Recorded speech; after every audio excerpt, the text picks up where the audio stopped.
El premio Foro La Toja Josep Piqué, en memoria del primer presidente del Foro, nació para reconocer a aquellas personas que han contribuido significativamente al fortalecimiento de los valores que definen las democracias liberales y al progreso en el ámbito económico, político y social.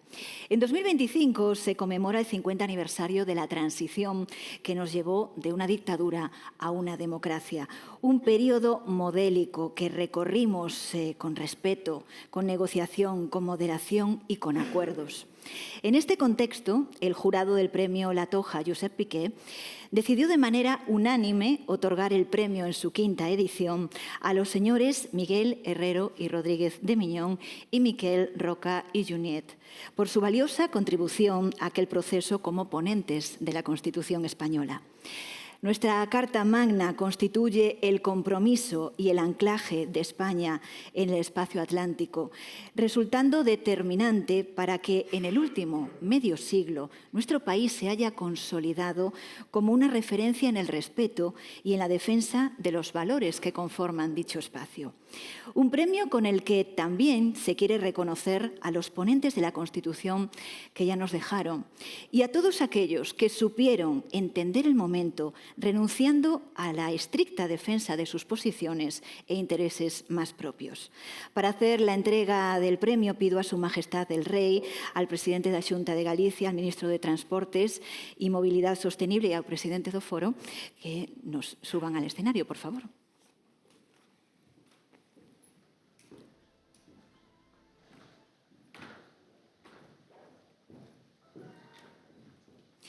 Reciben el premio de manos de Su Majestad el Rey Felipe VI, don Miguel Herrero y Rodríguez de Miñón y don Miguel Roca y Junyent.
Enhorabuena. Antes de ceder la palabra al primero de los premiados, a don Miguel, le rogamos a Su Majestad el Rey, las autoridades y al señor Roca que vuelvan a sus asientos. Señor Herrero y Rodríguez de Miñón. Tiene usted la palabra, don Miguel.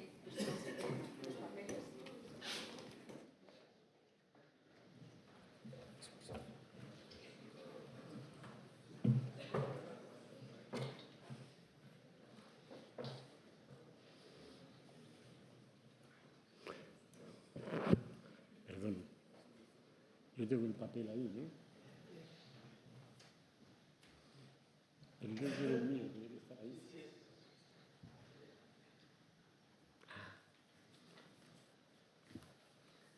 Perdón por la tardanza. Soy tardo pero seguro.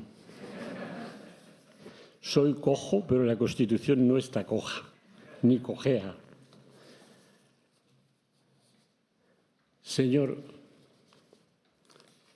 gracias por un premio siempre valioso, que este año lo es más, porque quiere destacar los valores constitucionales su posible proyección más allá de nuestras fronteras y especialmente porque preside y protagoniza el acto mucho más que los premiados La Majestad del Rey, que precisamente encarna tales valores.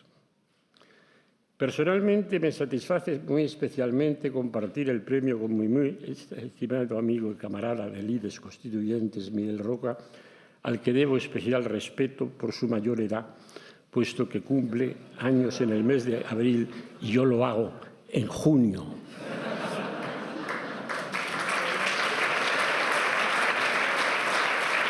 Hoy los dos representamos a nuestros 5 compañeros ya desaparecidos, pero siempre presentes en nuestra memoria y en la de toda la ciudadanía. Miguel Roca y yo no nos conocíamos antes de coincidir en la ponencia redactora del proyecto de Constitución, y yo lo he destacado más de una vez en público y muchas veces en privado. A partir de ahí construimos una cordial amistad que tiene no solo una importancia biográfica para cada uno de nosotros dos, sino sobre todo un valor simbólico. Llegamos relativamente ligeros de equipaje, urgidos por la urgencia de la tarea y por la exigencia de levantar a llegar a buen puerto lo que nos imponía, más allá de toda forma, un estado de opinión que revelaba que los españoles todos queríamos llegar en paz a una Constitución tan democrática y liberal como diera cabida a todas nuestras diferentes maneras de vivir, de hablar, de pensar, de sentir.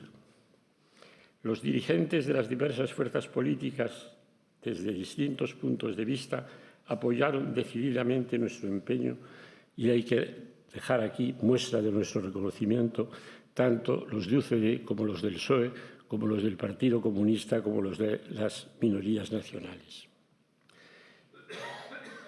Y la majestad de don Juan Carlos I nos impulsó a ello y fue primer motor y después estrato protector de nuestra obra, ratificada por el pueblo español en el famoso referéndum de 6 de diciembre de 1978.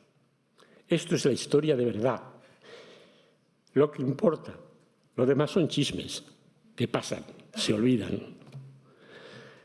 El núcleo de esta historia es lo que se llama transición del autoritarismo a la democracia en su doble versión interior y exterior, ambas indisolublemente unidas.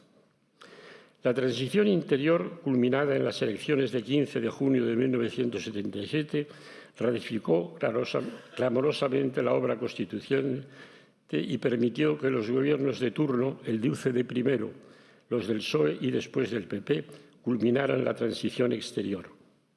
Es decir, la paulatina pero segura recuperación por España de un lugar prestigioso en el mundo, de un nuevo protagonismo en América y en Europa. Todos nos congratulamos y celebramos de ello. Nuestro ingreso en la OTAN en 1982, hecho sin duda muy importante como hito fundamental de nuestra política exterior y de seguridad, tuvo además un significado político interior, y que a este resultado se llega mediante un lento pero seguro y expreso consenso de las fuerzas políticas españolas es importante.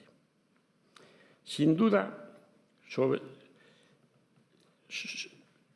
había dudas en España sobre qué queríamos después de obtener la democracia.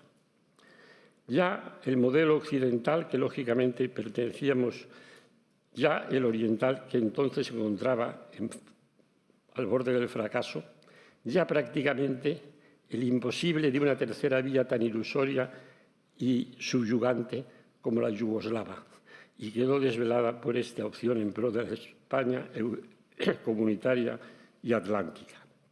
Que esto lo conmemoremos en este foro que pretende meditar permanentemente sobre el vínculo atlántico y que incluso geográficamente es una ciudad eminentemente europea, pero que sirve de mirador a un mar que ya no es el Mediterráneo, que es el Atlántico, me parece algo importantemente y digno de ser destacado. Entonces quedó claro que seríamos una democracia liberal y una economía de mercado. Es decir, que la libertad de elección, es decir, la libertad de verdad, estaba asegurada en política y en economía. Y eso lo ha señalado algún orador que antes de mí ha intervenido y ha señalado que esto es importante. Somos un país euroatlántico que tiene los lazos inevitables a la condición de euroatlántico y esto lo simboliza especialmente una institución como esta y un lugar tan bello como este. Es bueno en ocasiones como esta recordarlo, porque una vez más, desde posiciones siempre minoritarias pero muy activas, se ponen en riesgo ambos resultados. Quienes de una u otra perspectiva detestan a Occidente y a su modelo occidental de vida, díganlo o no, porque de verdad se benefician de esta forma de vida, ponen en cuestión todos los hitos de nuestra política exterior y de seguridad, como la economía social de mercado y su modelo de sociedad. Al erosionar o tratar de erosionar a uno, se está afectando seriamente al otro, porque ambos están vinculados y ambos son la faz y el envés de la misma moneda. Al recibir el premio que tanto nos honra, por quienes lo han recibido en ocasiones anteriores, por quienes generosamente lo otorgan, e insisto una vez más, porque lo preside el Rey, que protagoniza permanentemente la actualización de estos valores, dejamos testimonio de nuestra sincera gratitud a todos. Gracias mil.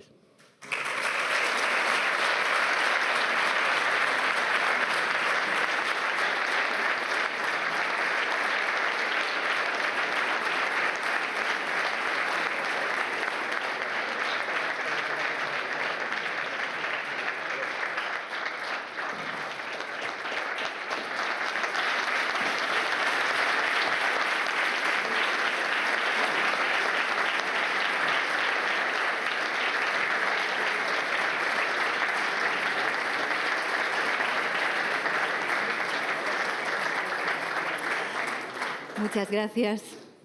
Invitamos ahora a subir a don Miguel Roca y Junyent.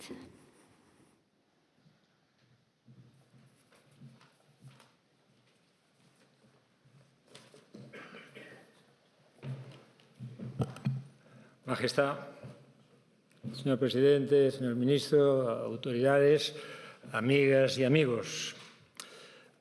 Recibo con mucha ilusión este premio. Mucha ilusión, pero sobre todo con mucho agradecimiento. Pero ello no es obstáculo para tener presente que este es un premio que, al menos en mi caso, su otorgamiento no es más que un pretexto del jurado para recordarnos a todos nosotros lo que la Constitución de 1978 sigue significando para España y su futuro.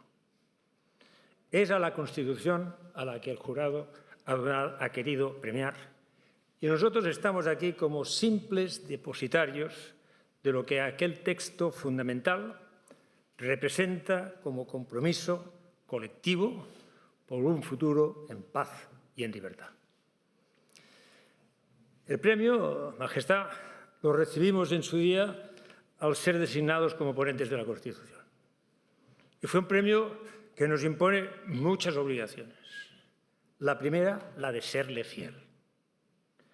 Y sobre todo, la de velar por la continuidad y vigencia de lo que aquel texto dispone. Y hoy, en esta ocasión, para mí solemne y a la vez amable, me ilusiona constatar que entre todos hicimos en 1978, sigue estando y sigue acompañando el presente y el futuro de España. El tiempo transcurrido no ha envejecido la Constitución. Al revés, la ha fortalecido. Y constatamos que ninguno de los problemas que hoy se plantean a nuestra sociedad no tienen su origen ni su causa en el ordenamiento constitucional. En todo caso, hoy, la Constitución de 1978 es más garantía que problema. Si me permiten, la edad me permite algunas cosas, voy a recordarme a mí mismo. Cuando en mayo de 1978, al presentar ante la Comisión Constitucional del Congreso de los Diputados el texto de la ponencia que habíamos elaborado los 7 ponentes, me permití en aquel entonces señalar: no sacralicemos la Constitución, no va a solucionar todos nuestros problemas.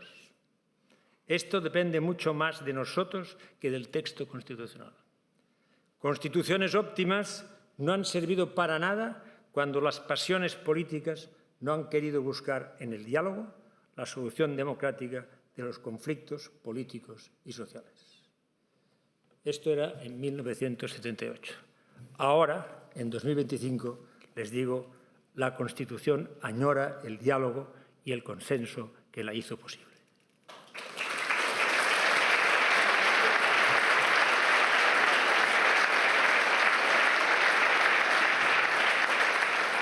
Porque la Constitución es más que un texto solemne. Era y es un mandato y una invocación al respeto y la tolerancia. Nos obliga a respetarla, a cumplirla y a hacerla cumplir.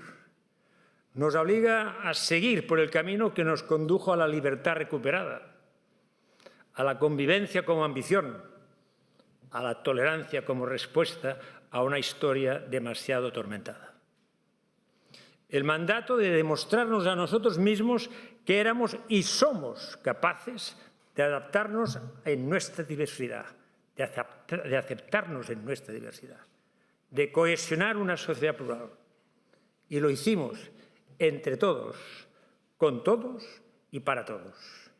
Y ahora, por más vivas y a veces lacerantes que sean las discrepancias, lo debemos hacer y lo vamos a hacer. Tiene, por ello, yo creo, todo el sentido que hoy recordemos una vez más a nuestra Constitución y que lo hagamos de la mano de Josep Piqué, ejemplo de coherencia y voluntad de servicio. Le conocí y le tuve por amigo, desde ópticas diferentes, pero que jamás impidieron la coincidencia en el acuerdo. Porque esta es la base de la democracia. La democracia es pacto. A veces es difícil, pero más difícil es no intentarlo. Y, en todo caso, con consecuencias mucho más graves. Y Europa, a la que este foro dedica sus mejores reflexiones, es un buen ejemplo de la necesidad de acuerdos para recuperar la esperanza europeísta. España tiene mucho que decir en Europa. Este es nuestro proyecto y la Constitución avala nuestra ambición.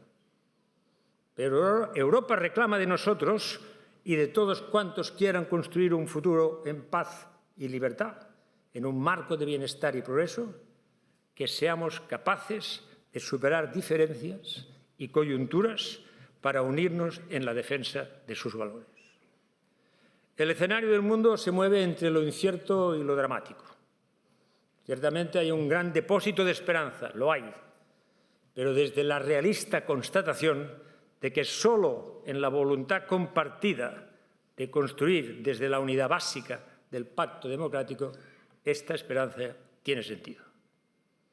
En España, esto es una apelación al ordenamiento y a los valores constitucionales. Solo en esta dirección encontraremos la fortaleza que nos hará libres para luchar por la libertad de los demás. Muchos sufren guerras y masacres y confían en nuestra solidaridad, en nuestro compromiso con la paz.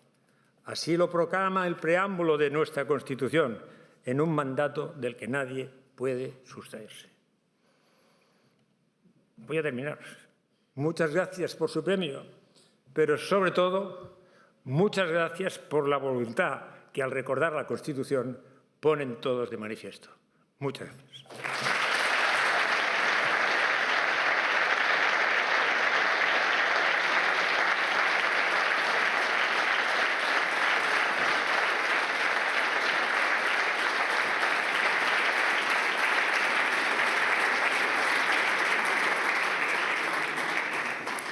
Invitamos ahora a Su Majestad el Rey a concluir con sus palabras la inauguración del foro, Majestad.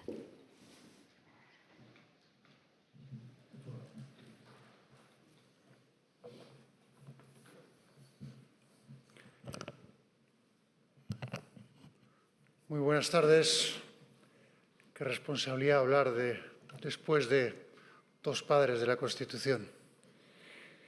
Presidente de la Xunta de Galicia, ministro de Transportes y Movilidad Sostenible, expresidente de los Estados Unidos mexicanos, Ernesto Zedillo, expresidente Rajoy, embajadores y embajadoras, presidente del Parlamento de Galicia, delegado del Gobierno en Galicia, alcalde del Concello do Grove, presidente de la Fundación Foro La Toja Vínculo Atlántico, queridos premiados, autoridades, señoras y señores.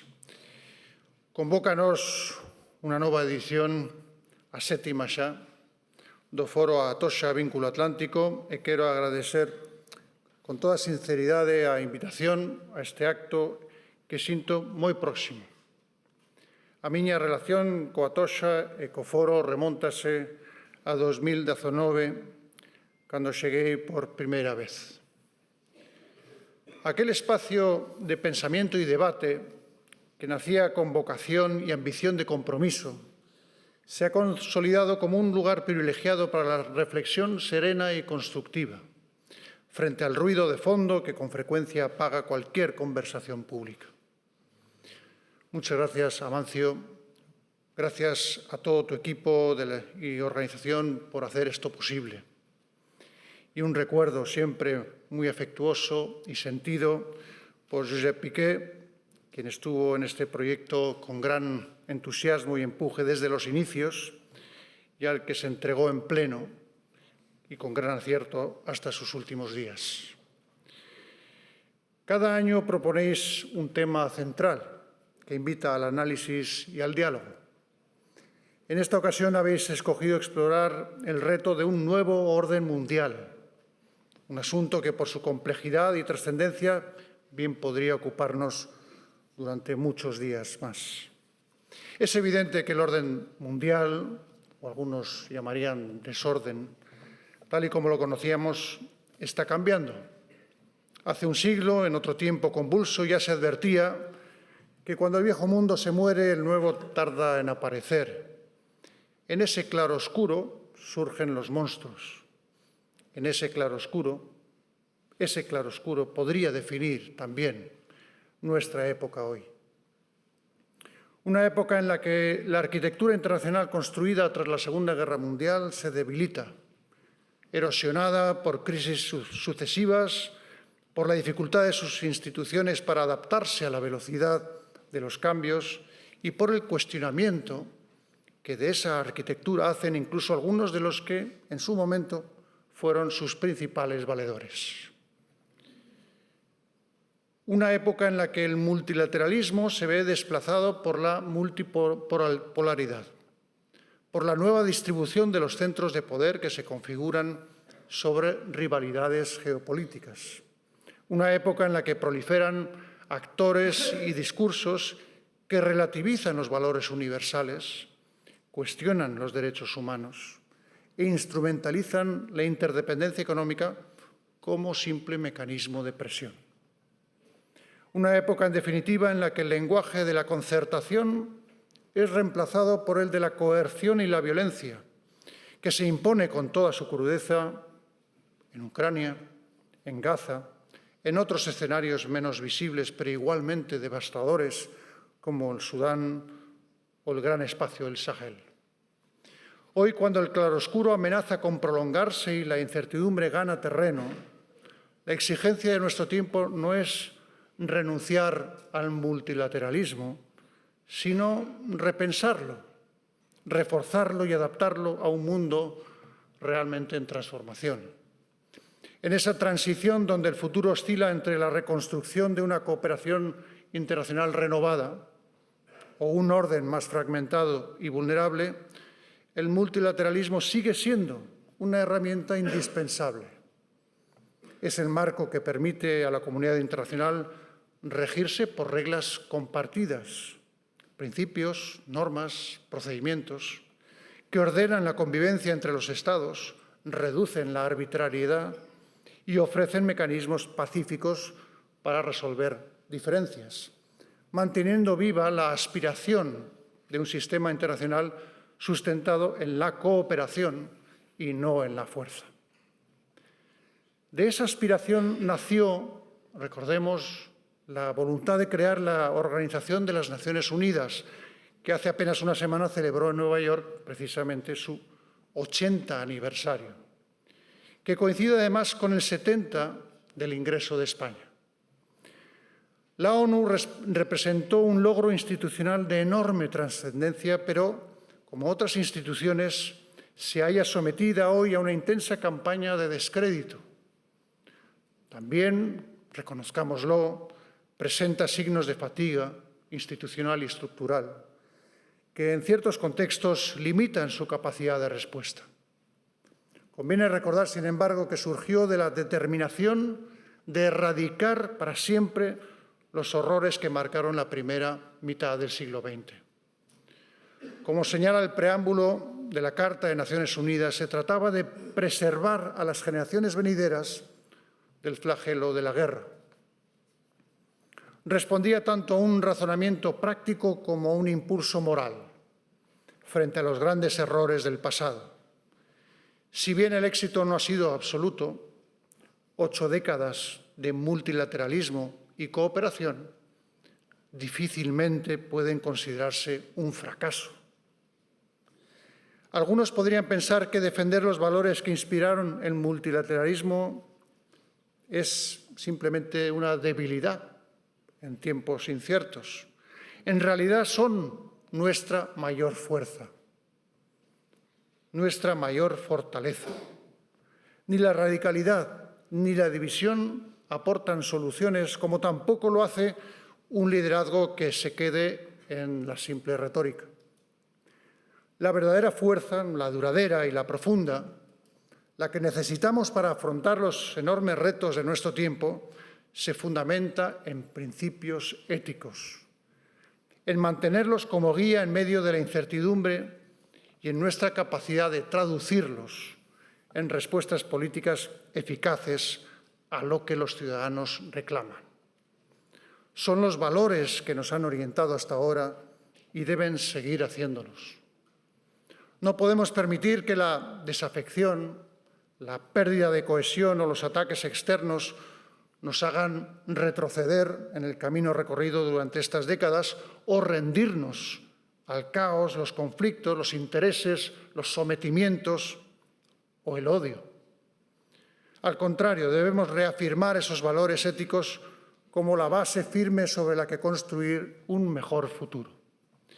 Y en esa tarea creo firmemente que la Unión Europea tiene la responsabilidad de hacerse escuchar, de proyectar una voz firme en defensa de esos valores y asumir un papel protagonista en la configuración de un nuevo orden internacional. Señoras y señores, en este 2025 también conmemoramos que hace 40 años la sociedad española logró cumplir su sueño de integrarse en la nueva Europa. Siempre estuvimos en Europa. La que hace 75 años tuvo en la Declaración Schuman su acta fundacional. La transformación de nuestro país desde entonces ha sido muy profunda. Las generaciones más jóvenes, que ya nacieron en una España distinta, quizá no perciban la magnitud de aquel cambio. Pero deben saber que no fue fruto de la casualidad. Fue el resultado de la perseverancia en torno a objetivos compartidos, de la determinación para acometer las reformas difíciles y del apoyo solidario de unas instituciones europeas a una democracia todavía joven. De alguna manera, fue otro gran paso buscado precisamente por esa democracia, con gran consenso entre sus muy dispares protagonistas políticos e institucionales, como parte de su propio proyecto, como un contrafuerte casi fundacional que asegurase el éxito colectivo de nuestra transición política, admirada, por cierto, tanto en Europa como en muchos lugares del mundo. Esa democracia se asentó en la Constitución de 1978 y fue posible gracias al esfuerzo generoso de muchos, pero el peso de la redacción del texto recayó esencialmente en 7 ponentes: Miguel Herrero y Rodríguez de Miñón y Miquel Roca y Junyent, hoy felizmente aquí, junto con otros 5 que ya no están con nosotros, pero quisiera recordar: Gregorio Peces Barba, Gabriel Cisneros, Manuel Fraga, Jordi Soletura y José Pedro Pérez Llorca. Algunos hijos de ellos también están entre nosotros. Supieron alumbrar un texto que acogiera a todos y no excluyera a nadie. Como recordaba recientemente Miquel Roca, solo desde el respeto a la libertad de todos podemos reclamar la nuestra. La democracia es pacto, es voluntad de acordar, es construir con y desde la diversidad. Una convicción que sigue siendo el cimiento más sólido de nuestra vida democrática. Ese logro, que aún hoy despierta admiración, no dependió tanto de la redacción pulcra y precisa del texto, como del espíritu de concordia que sus redactores supieron trasladar y sin el cual nunca hubiera visto la luz ni habría alcanzado su prolongada vigencia. Como subrayaba también recientemente Miguel Herrero, no hay concordia sin el mutuo aprecio y sin la civilizadora y civilizada amistad. Palabras que nos invitan a pensar que sin respeto y aprecio mutuo, ningún proyecto puede perdurar.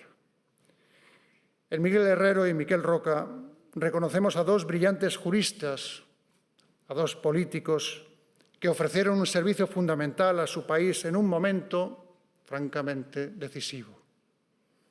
Enhorabuena a ambos por este merecidísimo premio y gracias por lo que nos seguís demostrando con vuestro ejemplo cada día. Su lección, vuestra lección, resulta especialmente oportuna en tiempos de incertidumbre. Las soluciones más sólidas y duraderas son siempre las que nacen de la generosidad, el diálogo y la cooperación.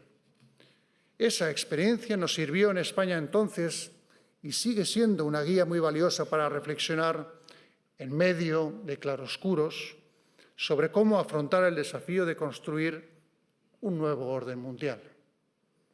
El gran reto que el Foro La Toja analizará en los próximos días con la serenidad y el realismo que sin duda exige el momento.